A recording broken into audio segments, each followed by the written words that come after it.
Most developers think CMD and ENTRYPOINT do the same job, until runtime proves them wrong.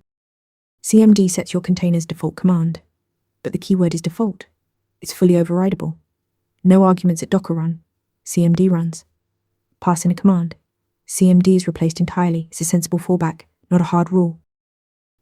ENTRYPOINT is different.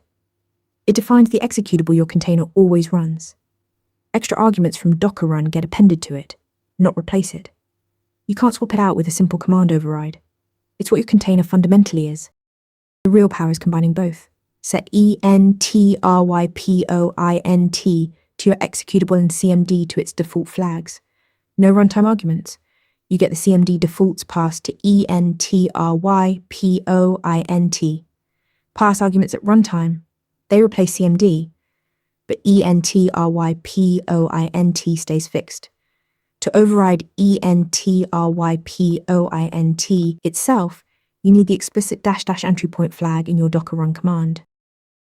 Both instructions support two syntax styles. Shell form is a plain string. Docker wraps it in /bin/-c before running. Exec form uses a JSON array and executes the command directly.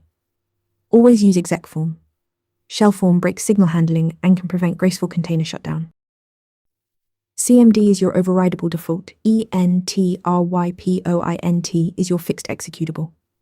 Combine them for containers that are both predictable and flexible. Follow for more Docker essentials. Ready to practice for your next interview? Interview Mentor lets you answer real questions just like this one. After each answer, you get a detailed grade and personalized tips to improve. Watch your scores climb as you keep practicing.